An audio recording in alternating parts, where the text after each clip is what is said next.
Mark sheet తీసుకునిరా. Answer sheet తేవాలా? తేవాలి, తీసుకురా. ఇక్కడే ఉండు, ఎటు వెళ్ళకు, నేను తీసుకొచ్చేస్తాను. అతి ఆపి తీసుకునిరా.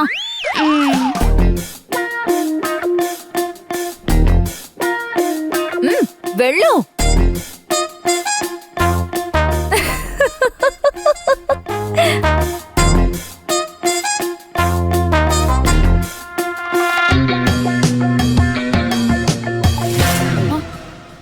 ఇదేంటి, ఒట్టి 5 మార్కులా? ప్రశ్నలన్నీ తెలిసినా 5 మార్కులా?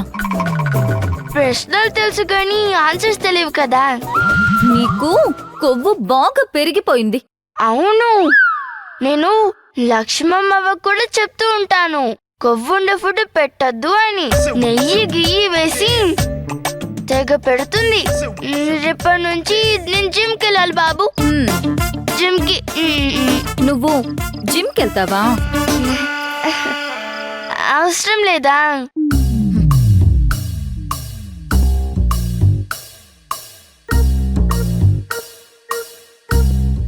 ఈ 5 మార్కులు కూడా నువ్వు రాసావని వేయలేదు. స్కూల్ ఓనర్ కూతురికి 0 వస్తే బాగోదు అని కన్సర్న్ గా వేసింది. అదేనమ్మా, నాకు డౌట్ వచ్చింది. నేను రాయని దానికి 5 మార్కులు ఎలా వచ్చాయా అని.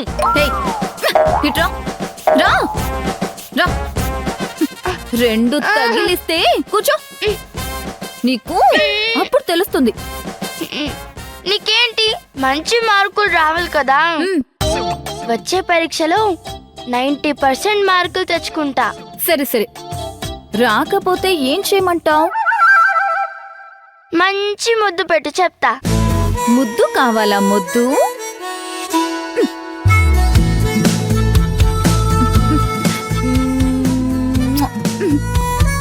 ఇక నుంచి బాగా చదవాలి, సరేనా? చదువుదాం. టీచర్ని బాగా చదివిద్దాం. టీచర్ని చదివించాలా? టీచర్ చదివితేనే కదా మాకు చెప్పేది. నిన్ను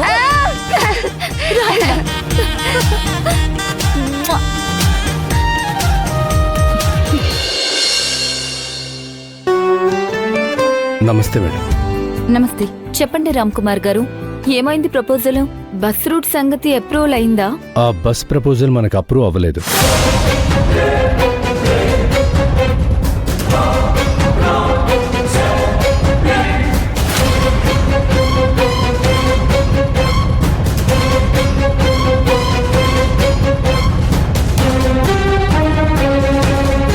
మీ ప్రయత్నం ఓకే అవ్వదు, ఆ రూట్ లో మీరు బస్సు తిప్పలేరని, ఆ ప్యాకేజ్ వర్కౌట్ అవ్వదు అని నేను చెప్తాను.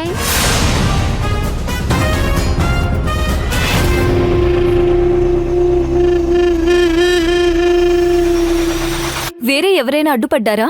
ఇంకెవరైనా కాంపిటీటర్స్ వచ్చారా? రావణ్ గాని ఇందులో ఇన్వాల్వ్ అయ్యాడా? లేదు మేడం,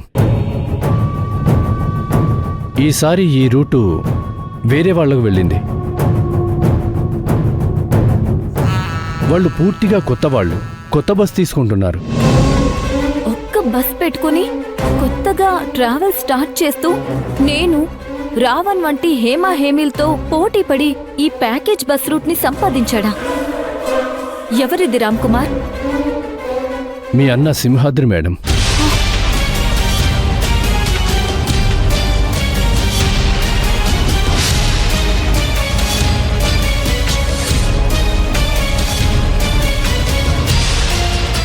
అనుకున్నాను ఇలాంటివి అన్నకి మాత్రమే సాధ్యమవుతుందని. అన్నయ్య కార్ ట్రావెల్స్ పెట్టారు, తొందరగానే సక్సెస్ అయ్యారు. ఇప్పుడు కొత్తగా బస్ ట్రావెల్ స్టార్ట్ చేశారా? Good, very good. అన్నే కదా, ఇది మంచిదే. బిజినెస్ లో రిలేషన్షిప్ చూడకూడదు మేడం. ఈ రూటు వాళ్ళకొచ్చింది వాళ్ళని చూసి కాదు, ఆ కంపెనీ పేరు చూసి. ఆ కంపెనీకి శివగామి ట్రాన్స్పోర్ట్ అని పేరు పెట్టారు. గవర్నమెంట్ ఆఫీసర్స్ అదే మీ కంపెనీ అనే అనుకున్నారు. అన్ని రూట్లలో ఎప్పుడూ భైరవి ట్రాన్స్పోర్ట్ బస్సెస్ తిరిగితే వేరే ట్రావెల్స్ వాళ్ళు గోల చేస్తారని మీరే మీ పేరున కొత్త కంపెనీ స్టార్ట్ చేశారని వాళ్ళు అనుకున్నారు. పెద్ద కంపెనీల వాళ్ళు వాళ్ళ ప్రాజెక్ట్స్కి వాళ్లే కాంపిటీషన్గా ఇంకో ప్రాజెక్ట్ పెడతారు. అదొక మార్కెటింగ్ స్ట్రాటజీ. వాళ్ళు కూడా అదే అనుకున్నారు. నేను వాళ్ళని అడిగాను, మమ్మల్ని కాదని ఈ బస్ రూట్ వేరే వాళ్లకు ఎందుకిచ్చారు అని. ఇది శివగామి ట్రాన్స్పోర్ట్ సిస్టర్ కన్సర్న్ కదా అన్నారు. ఎస్, సిస్టర్ కన్సర్నే అనుకోండి. ఏముంది, అన్నకి సిస్టర్ కన్సర్న్ అంతే. తప్పే ఉంది. నేను సాయం చేస్తానన్నా అన్న సాయం తీసుకోలేదు. పోనీలే, ఈ విధంగానైనా నేను అన్నయ్యకి హెల్ప్ అయ్యాను. మీరు ఈ రూట్కి అప్లై చేస్తారని తెలుసు. తెలిసి కూడా సింహాద్రి ఈ రూట్కి ఎలా అప్లై చేశాడు? బిజినెస్ వేరే, బంధాలు వేరే కదా. ఎవరు ఎప్పుడు ఎక్కడ కావాలన్నా వ్యాపారం చేసుకోవచ్చు. నిజంగా ఇది నాకు చాలా హ్యాపీగానే ఉంది. ఇంత తక్కువ టైంలో అన్నయ్య ఇంత ఎదిగినందుకు. ఆలోచించు శివగామి, మార్కెట్లో మనం ఉన్నంత వరకే మనకి మర్యాద. నువ్వు నన్ను అన్నయ్యని వేరే వేరేగా చూస్తున్నావు. అన్నయ్య ఎదిగితే నేను ఎదిగినట్టే కదా. నువ్వు ఒకసారి ఆలోచించు శివగామి, ఇది ఆయన సొంత బిజినెస్ కాదు కదా. మీ పేరు పెట్టుకుని వాళ్ళు బిజినెస్ చేస్తున్నారు. అరే, అన్నయ్య ఎదిగాడని నేను హ్యాపీగా ఫీల్ అవుతున్నాను. పోటీగా మనవాళ్లే ఉంటే సంతోషమేగా. అదే ఇదే ప్లేస్లో రావణ్కి రూట్ అలాట్ అయితే ఫైట్ చేయడంలో అర్థం ఉంది.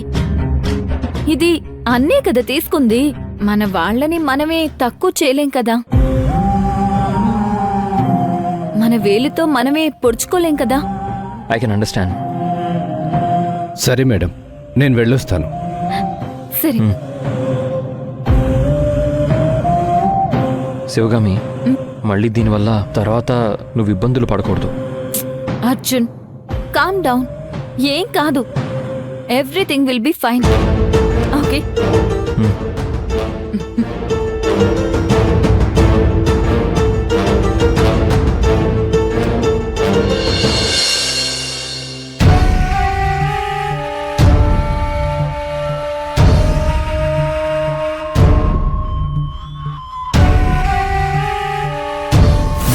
ఇక్కడ కూర్చోవాలి సార్. అది జరగని పని. సింహాసనంలో కూర్చోవాల్సింది రాజు.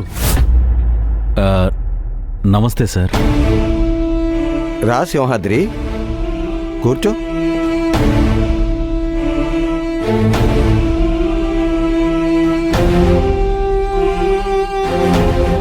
ఏం ఆలోచించావు?